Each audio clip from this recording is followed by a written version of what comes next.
we'll throw them in a room, they'll make 50 million calls a day, and that'll drive new logo. That just doesn't really scale anymore like it used to. I mean, maybe I'm not saying you shouldn't do that. We still have a really strong BDR program and opportunity there. But the idea that you can just hire another BDR and you're always going to get more and more productivity out of it, it just feels less and less likely because the market is just so inundated and saturated. It's hard to get anyone's attention.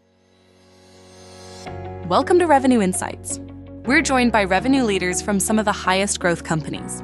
Together, we explore how they built their revenue teams, the journeys they've been on, and the lessons they've learned along the way. Revenue Insights is brought to you by Abts. We're an AI-first revenue intelligence platform designed to help you close more deals, retain more customers, and forecast better. Enjoy the podcast. Hello, everybody. On today's episode of the Revenue Insights podcast, I'm thrilled to have Mikey Abts, Vice President of Sales at Recast Software. Mikey has built his career helping sales teams consistently uncover and generate high-value opportunities from his time at SAP Concur to Nintex, and now leading sales at Recast. With a deep focus on empowering sales teams to drive revenue through proactive, strategic engagement, Mikey combines practical tactics with modern, data-informed approach. Today, we'll dive into how he creates and scales sales-generated opportunities, ensuring teams consistently deliver measurable impact. So without further ado, welcome to the podcast, Mikey. Awesome, Guy. I'm excited to be here, and thanks for having me. So before we get started, perhaps you could give us all a little bit of an introduction as to what you're currently doing and perhaps a little bit of information about kind of how you got there. Yeah, let's kind of start with what I'm currently doing, and I've had a bit of a strange background, so I can give the high notes on that. But yeah, I'm currently Vice President of Sales at Recast Software. We sell software in the IT space, particularly to system administrators. As Vice President, it's new logo, current customer reps, also the BDRs fall under me, and the solution engineers, and covering most of the globe except a few parts of Europe where we've made acquisitions. Very exciting. And how long have you been part of that team? Yeah, so I'm coming up on 2 years here. A lot of movement really quick, which is crazy, but it's also something, I really enjoy. Excellent. And tell us a bit about how you got there. What were you doing in your last role? Yeah, I guess kind of starting at the beginning back in the day, I actually originally went to law school and I worked in patent litigation at sort of a larger firm. Kind of very quickly realized like that wasn't the path for me. I think kind of like maybe a lot of salespeople, I thought the law would just be me kind of in court giving arguments and speeches. And then I quickly realized that's, a tiny part of it, right? It's a lot of back-end paperwork. So I ended up kind of transitioning out of that. And really, I guess what I would call my first kind of sales role was I got into a space called litigation finance. And really, litigation finance is calling legal cases like an asset. So basically, Guy, let's say you were going to sue me, but you needed $1 million to sue me. But if you won, you'd win 20 million bucks. Well, maybe you don't have $1 million. So then what you do is you can go to a hedge fund, a private equity group, a wealthy individual and say, hey, I've got a good case here. If you guys pay the $1 million, when I win the 20 million, you guys can take 10 million. So I would broker between different finance groups and then people that had cases that needed funding. And so it's really true sales, right? I had to talk to finance groups about what this even was, talk to lawyers and plaintiffs and say, hey, you got a good case, and then bring the two together. And that was kind of my intro to sales. And I was just doing it on my own. So I learned a lot kind of making it up as I go. Wow. That's a fascinating market to be in. I'm sure you've got plenty of stories of court cases that went really well and perhaps others that didn't. Yes, absolutely. Right. Like, as you know, the cases can go in any direction. And I guess as we know in the software sales world, timing matters a lot. And, sometimes a legal case can go on 4, 5, 6 years, which isn't ideal for investors, right? Absolutely. So you moved on from there, and what did you do next?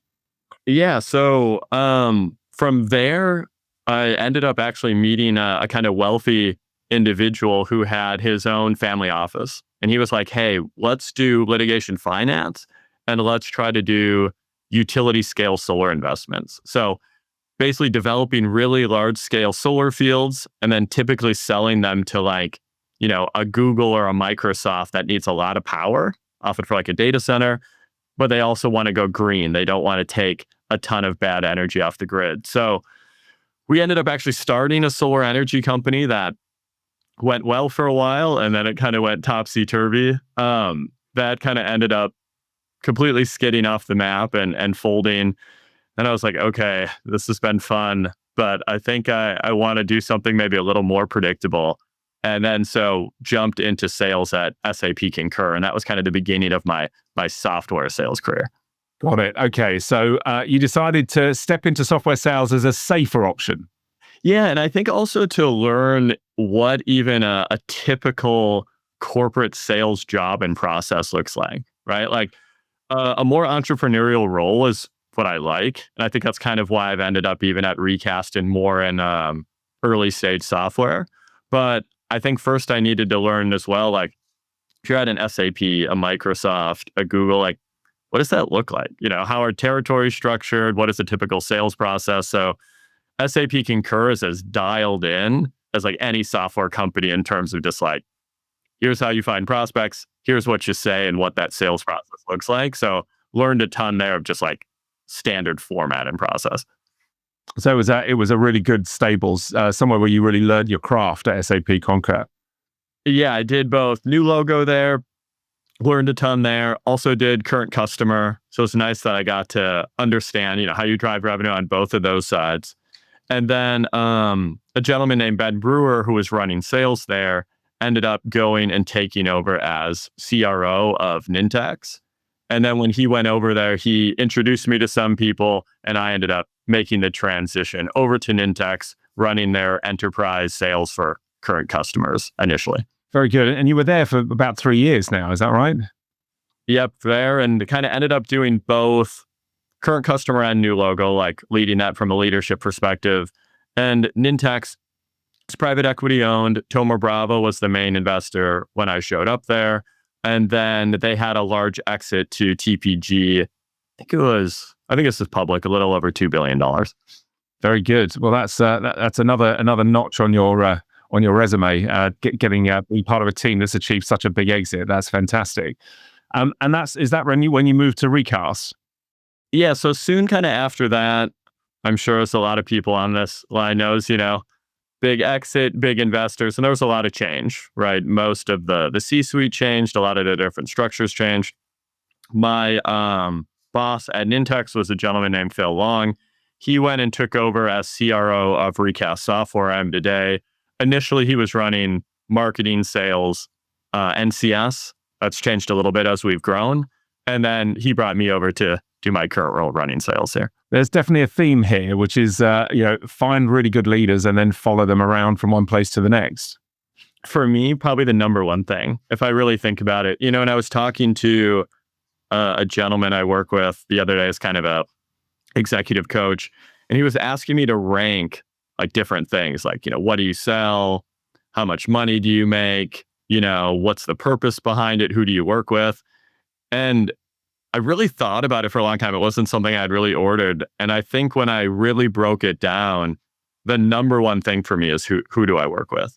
Like that's the thing I've learned over all these things. Like even if you're selling the best product and making a bunch of money, like if you don't gel and fit with the people you work with, like it's probably going to be pretty brutal day in and day out. So for me, that's always number one. Yeah, no, I absolutely agree. And look, those that have followed the podcast will know that we've recently become, Abts has recently become part of Fullcast. And one of the big drivers for me in joining that leadership team was the caliber of the people that we get the opportunity to work with. It's in a bootstrap business, it's always very difficult to surround yourself with world leaders. But when you get the opportunity to work with with people that have just been there, seen it, done it, that are able to, and also really good people, it just inspires you to get up every morning, and it helps you to work towards really big goals, I think. Yeah, I completely agree. And Nintex was a big acquisition company. Sounds like obviously you're in the middle of it. And I feel like we saw a lot of the good, bad, and the ugly, right? Of some acquisitions went amazing, some somewhere in between. And I think so much of it was was there a symbiosis in the people and the cultures? Because every company is pretty different. But when you find that fit, it can really be exponential. Yeah, no, I agree. Absolutely agree. Right, let's jump into your area of expertise. We're seeing more and more of this in the market where driving sales-generated opportunities is becoming more and more of a challenge for front office teams. So can you walk us through your playbook or processes for consistently identifying and creating and converting these opportunities? Yeah, I think so. I think we should maybe think about, obviously new logo and then the current customer side of the business. I guess there's just a little asterisk. I'm a big believer in separating those two. I'm not a big fan of reps with dual roles, which we could talk about.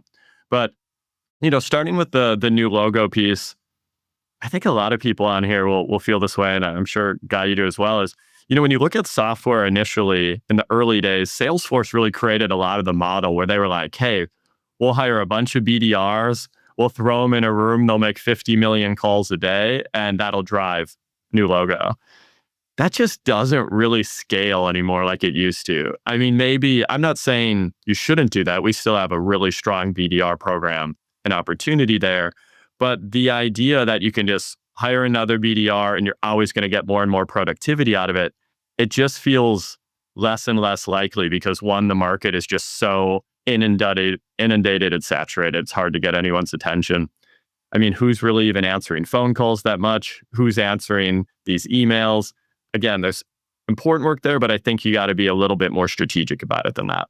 So when I think about new logo, there's really kind of a few cores I always think about. Is one, ideally, I'm a big, big fan of creating some sort of freemium or community model or usage, right? Just to get people in the door and using, and then also really trying to bring them a lot of value on the front end. I think sometimes when people deliver a freemium model, they are afraid of giving away too much. But in my opinion, the more people you can get on it, the better, that are using it the longer. And then you'll really start to grow a community and people that are getting immense value that you can convert. Whereas if you give away something that isn't that valuable and nobody cares about, yeah, maybe you didn't give away too much, but how are you really going to grow that? So a big thing for me, I'm always thinking about is how can we work with our product and marketing team to figure out different ways we can provide freemium value and then rally webinars and promotions around driving people to a free tool. This episode is sponsored by MailTrap, an email delivery platform built for product companies that send at scale. Go for high inboxing rates. Try today at mailtrap.io. I really like that. Where it's possible, of course, you always want to find a way of giving before you get. And I think for some businesses, it's a freemium model or a free trial experience. The challenge as you move up to mid-market and beyond is that a lot of organizations have got things kind of locked down, and more of the technology that's out there needs to plug into what you've already got, and that can be a real barrier. And so.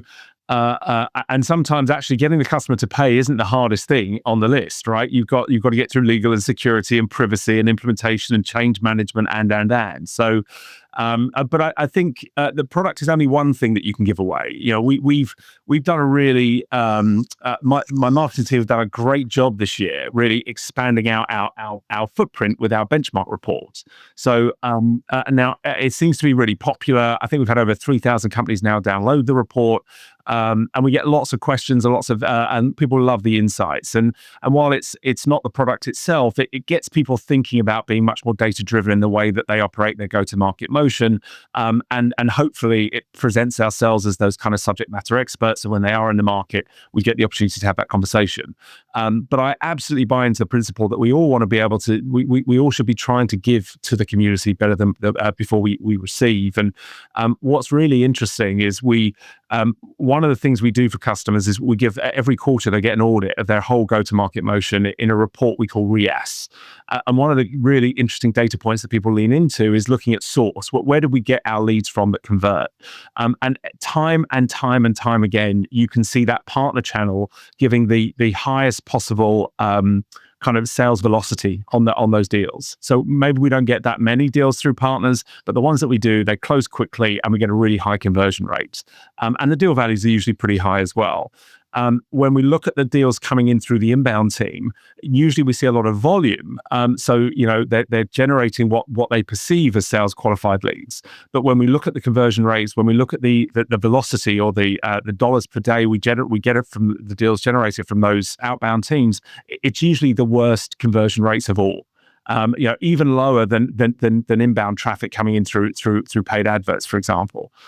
So relationships really do drive revenue, and I think what we try to do is, and we do have 360 sellers. They're not responsible for generating all of their own opportunities, but the ones that they do have a target of self-generated leads that they are responsible for generating, and we encourage them to get to events. Go and meet people in your community, go and shake hands, go and build relationships, because it's one of the things that the AI is never going to be able to do for us. But it's something that we really need to encourage our sellers to be spending more time customer facing and engaging with those prospects.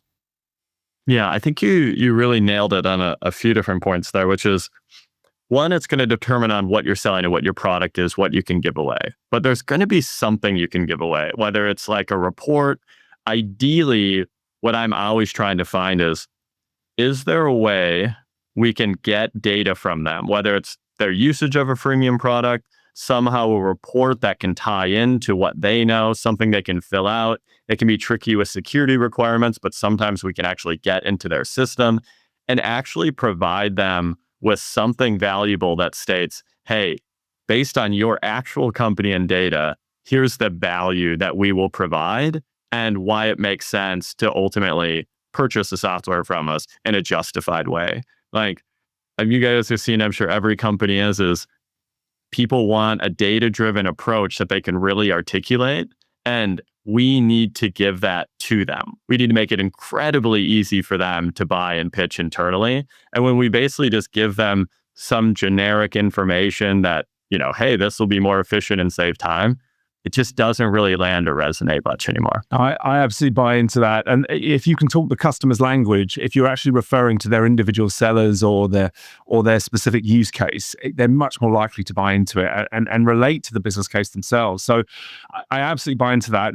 Up until in our world, we're really focused on how do we get more sellers hitting quota, and how do we deliver a really accurate forecast in a much more consistent way? And the harsh reality is it's not a difficult solution. It's not a difficult thing to achieve, but there aren't any shortcuts. And you start with the data, you convert it into insights, you then need some sort of technology platform to give you some structure, and then you need a change agent. And for us, we launched our own kind of services wrapper around that. We called out these RES reports. But it was a real heavy lift. We had to get the customer implemented. We had to get them activated. We had to get their data on our platform before we could deliver them these insights. We literally about 3 months ago, we now are in a position where we can offer REAS as a standalone service. And it's unlocked so much opportunity because the customer doesn't need to commit to buying licenses. They don't need to commit to the change management. And we're able to give them that holistic view of everything that's going on in their go-to-market motion and what they need to prioritize to get more sellers hitting quota. And they get that kind of as a one-off report before they have to make any big buying decisions. And it's been transformational for us, shortened our sales cycle, increased the average deal values, and increased our win rates. Yeah, because it gives you to a really nice call to action, right? Like oftentimes you'll go to a webinar or people will be going to a conference and then it's like, what next? Well, it's like, well, why don't you buy our software? I think they call it foot in the door theory, is like, hey, this is a pretty, low risk, easy way to get some value. And now we're starting to build into the sales cycle. But if we're going back to what we were talking about at the beginning, where it's BDR cold call someone and ask for a demo, it can be done, but boy, is that tough, right? Whereas you can deliver them some sort of value, a simple call to action, have something marketing, product, and sales can rally around. Like now we could start moving things through the funnel. So that's a really important kind of pillar I like to start with. And then another big part for me is when BDRs and reps are outbounding, how do we do that in an intelligent way, right? Not just a spray and pray. So one, I'm always looking at different softwares that provide signaling. I've used a bunch at this point. One that I'm using right now is called User Gems. And basically, right, we've built a bunch of different signals of, okay, they previously bought us, they're at a new company. That's one. We've also built signaling around if they're using a free version of our product and they hit certain levels of activity and using certain actions within it, that signals a high propensity to buy. Companies that are hiring IT sysadmins, strong predictor of buying for us. That's another signal we have in here. Companies that are growing, and ideally, we start stacking these signals. So the higher quality signals that stack together, those flow to our AEs and reps to go into sequences and flows. The other signals, maybe that have a lower propensity to buy, those flow to our BDRs. But now instead of just targeting the whole world, we're being really thoughtful about who we're reaching out to and based on the signaling, what that messaging looks like. I really like that. So you take responsibility for defining ICP at kind of at the top level, and then you're looking at all of these different signals. And it's only when they have a certain stack of signals that the frontline sellers, the BDRs and the AEs get access to those leads. And is that about right? That's exactly right. We're actually able to kind of funnel it into, like a score, like you've probably seen before. And yeah, anything over 80, we have go to reps. Anything under goes to BDRs, but that has to meet a certain propensity to flow to a BDR as well. What do you expect in return? Is there a turnaround time that you expect them to hit, or a minimum number of outreaches, or a certain number of sales generated opportunities they need to generate each month? What's the line in the sand for you guys? Yeah, so kind of a few things is, one, we have kind of X amount of leads with like a cap on it because we want it to be manageable, but we want them to be worked, really well. So I'm trying to think offhand, but I think it ends up being like maybe 10 to 15 new accounts. Sometimes those will have 3 to 4 contacts within it. Ideally are flowing to the new logo reps, much deeper for the BDRs. I think that ends up being like 30 or 40. Those actually automatically flow into a sequence that has the content written, both for what the emails will look like and what they should say on a phone call. So it's pretty like, I don't want to say idiot proof, but it gives you something to jump off on right away. Once we get a better handle on conversions over time, I'm really interested to then figure out like, what is a reasonable expectation? I don't think we have enough data yet to really understand what that should look like.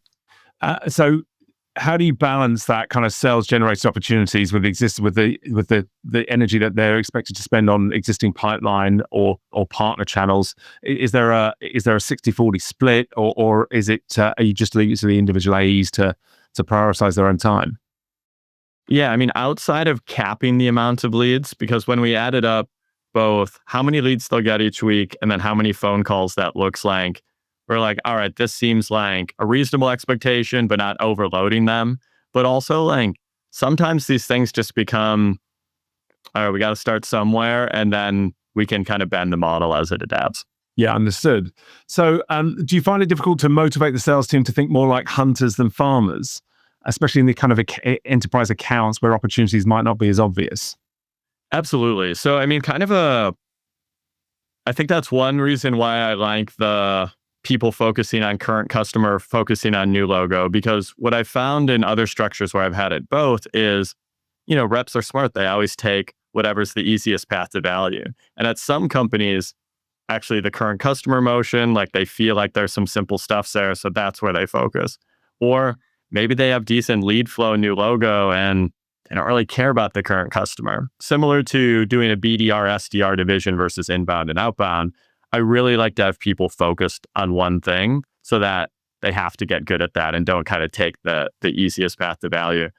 In terms of getting new logo people to focus on generating their own outbound, I think that's always a challenge, right? I think especially when I first came to Recast, it had a pretty strong inbound engine, which is one of the main reasons I wanted to come here. But like any company, as we start to scale, start to try to hit more and more numbers, right? We're scaling up the amount of reps we have, the amount of inbound that maybe those reps had initially where they didn't really have to do any outbound, like now they do. So yeah, it's fundamentally a cultural change. I'm very much, at least always trying to initially motivate by the carrot, right? So lots of spiffs, lots of contests, lots of things to just try to make it where, hey, that's actually fun both to close deals, but also like to really get rewarded for doing the right activities. Ideally, once they do that enough, it just becomes a habit. Yeah, sellers love a leaderboard. It's fair to say, and incentives definitely drive the right behavior. You just got to make sure that you're not incentivizing the wrong thing. But and I've made a lot of those mistakes over the years. But do you have internal RevOps, and if so, how do you work with them? And do you see the data analytics team enhancing your ability to identify potential opportunities that might otherwise be missed by the sales team? Yeah, so kind of a few thoughts on that. So one of the things that was nice about when I came to Recast is also the COO that was formerly at Nintex ended up coming here as well, who's a really talented RevOps professional. We do use Salesforce, we do use Gong, and I've always been deeply interested in how to apply AI to what we're doing. I'm not saying I'm the best at it, but a lot of things I'm working on. And one of the things I've really just kind of kicked off in the last few weeks is, I guess taking one step back, we're a deep Microsoft shop because the products we sell fundamentally enhance Microsoft products. Not to go too deep into it, but Microsoft has Intune and SCCM in the IT space. We are kind of add-ons to those. So everything we do runs through Microsoft. So we have Copilot licenses. Gong was able to just finally release a beta connector of all the Gong data and transcripts into Copilot. Was also able to just set up a Salesforce connector as well. The reason that's been kind of interesting, I'm starting to play around with it, is with Copilot Researcher, just fundamentally just like, if you've used DeepThink or researching on ChatGPT, you can actually stack all the data pulls out of Salesforce with all the Gong transcripts and start asking it some really interesting questions about what's historically happened. You can even ask about specific reps and where you're going. So I'm excited to play around with that, but I certainly haven't mastered it yet. I'm very early days on that.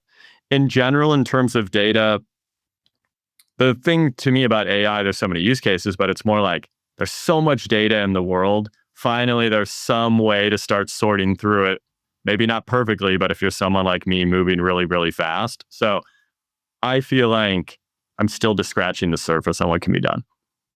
Yeah, I've been playing around with some different agents, and every time I create one, I need to split it into more than one, and we end up playing around with it. I think that there's a concern, I suppose, if we allow the sellers to get too into that, and again, it's another distraction from being customer facing. So, do you allow your sellers to have access to and play with these AI models and agents, or is it really something that you define and then kind of give to them once it's at that stage? Yeah, great question. So kind of a couple different things is from the sort of high level of like Copilot integrating with Gong and Salesforce. Right now, that's just something I'm doing with the leaders. Maybe someday that'll change, but again, yeah, I don't want them to go too those things. But in terms of a sales process perspective, we do use ChatGPT. We have licenses for the sellers.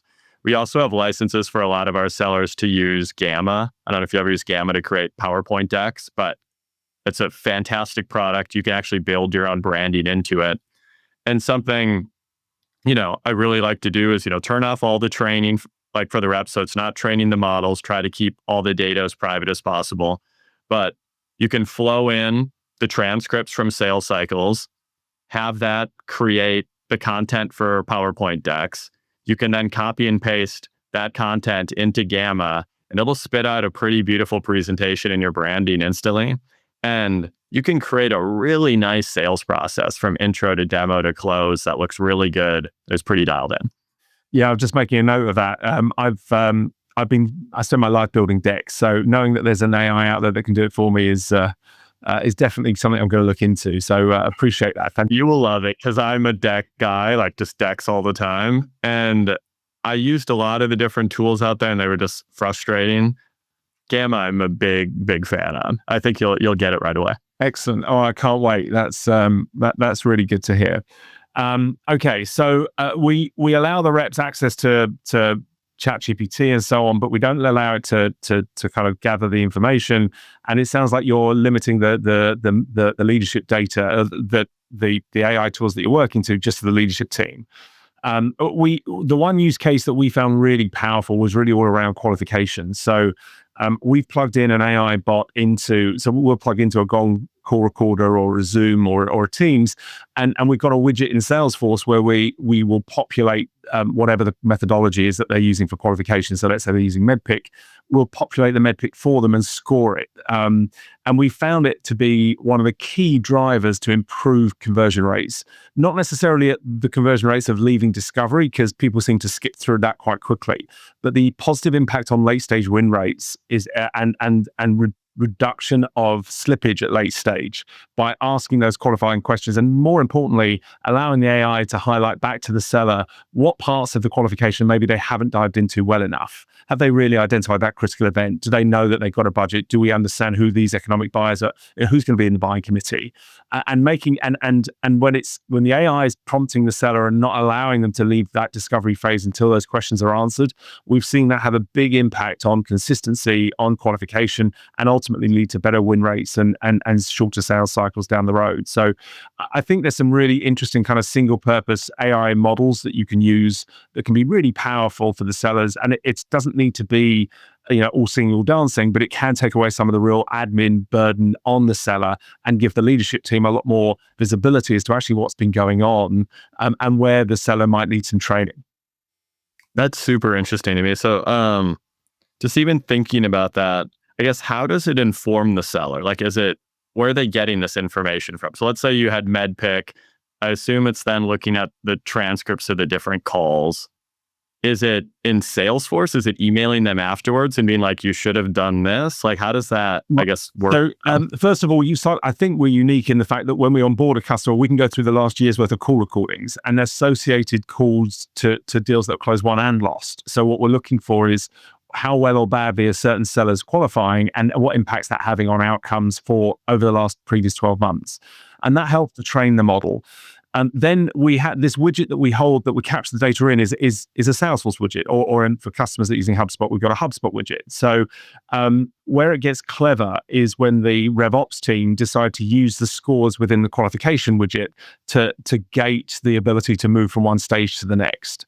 And they have to get permission to override that from the manager, and that in itself has given them the consistency. And you only need a couple of, you finished your phone call, you get a green thumbs up, you're allowed to lead discovery. Fantastic. You only need a couple of red thumbs down before you actually change the way you do your discovery, and because you kind of crave that green thumbs up because you want to move forward.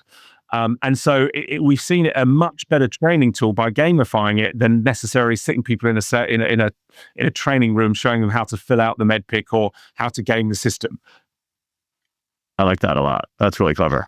The AI is certainly nowhere near as broad as someone like a Gong, because I know they do some really cool things with the call recordings. But it's really focused on that qualification question and scoring it consistently across. You might have 100 sellers, and you may have run 1,000 sales processes over the last year, but having that consistent view and understanding, look, seller X is consistently underperforming when it comes to identifying that critical event. So we know specifically we can give them that training and use that as a gate to not allow them to progress without clarifying that point with the customer or the prospect. Yeah, and to that point, what I also like about it, and something we found really helpful, is when using call recordings and things to provide feedback to sellers. Like even just upload a transcript and say, hey, what were the top 5 things I did wrong or right here? I find, and this is probably just true of all humans, people are actually more open to taking the feedback from the AI. Sometimes it feels maybe personal coming from a manager, but the AI said 5 times in a row, like, they're not doing this. And they're kind of like, yeah, that's right. And I think there's almost something about the green thumbs up too. It's like, well, this is pretty just data driven and I don't have anyone to argue with. It probably lands a little cleaner. Yeah, and of course they get an opportunity to fix it before they sit with their manager. So they can, I identified this problem. This is what I did about it, and look, I've got my green thumbs up now. So it kind of gives them that opportunity to win, and getting the seller and the leader looking at the same data points and identifying the same weaknesses in the process. It means that it turns the pipeline inspection meetings into much more consistent conversations about what could be done better, rather than allowing the seller just to take over and talk about how great they are and how much they love them and they're definitely going to buy. Absolutely. Yeah. I mean, thinking about I guess, you guys and Forecast and all these players in the space, it's like, I can almost imagine some tool, right? Where it's, it finds a bunch of signals. Those pop up to a seller of, hey, reach out with this information. Then the call is giving them lots of feedback on what the discussion should look like. That's updating the CRM. It's going into Gamma, maybe creating the PowerPoint decks for the next call with talk tracks already built into it. Like, I can imagine a pretty beginning to end workflow we're probably building towards right now in this kind of AI application era. I agree. I think that the tech in revenue operations is going to be transformed over the next 3 years, and I don't think you'll be able to recognize it to what it is today. And part of the reason that we chose to join Forecast. So, Mike, as we look ahead, what do you see as the biggest shifts in how sales teams will generate opportunities over the next 3 to 5 years?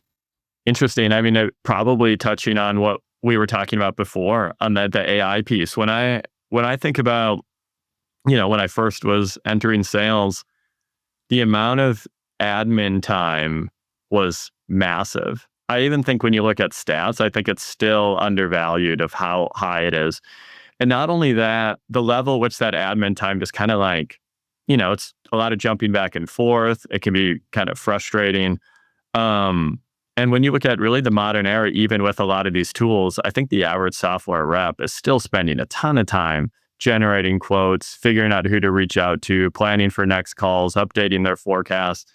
And not only will AI be able to do these things faster, I think it'll do them better, right? And that'll bring a lot more consistency across the org when it comes to forecasting and planning. And I think it sounds like a nicer life for reps, right? That it's really going to come down to your ability to make relationships, run strong discoveries, really know enough to be consultative and push things forward, and then figure out how to frame up pricing proposals and negotiations.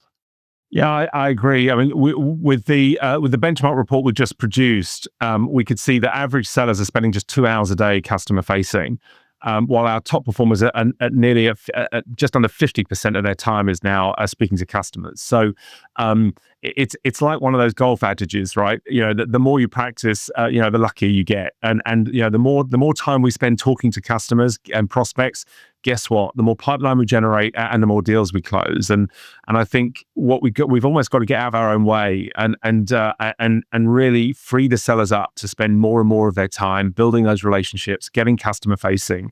And guess what? If you speak to 3 customers a day, you are going to generate more revenue than the seller sitting next to you that's only speaking to 2 customers a day. I mean, it's just basic math. You got to swing the bat. Exactly, and everything has changed, but actually nothing's changed, right? We absolutely still need to kind of do that. But look, I think I heard a really wise man say the other day that we can have all of this experience and all of this knowledge under our belts, but the truth is that none of us are sold in 2026. None of us have sold in 2027. And so we're not quite sure what the future is going to hold and how we're going to get there. But I think by being inquisitive, by being curious, by looking at these latest tech tools and looking at and having these conversations about how people are doing things, we've got our best possible chance of winning. I completely agree. And, maybe I'm slightly biased on this, but I think there's so much exciting stuff in the more early stage companies. It's a part I've really enjoyed working on because it's always challenging, but it's always pressing you to come up with new ideas. But when you think about what we're talking about, which is fundamentally, how do we take software and more hard coding that's still going to be there? How does that fuse with generative AI and different AI applications?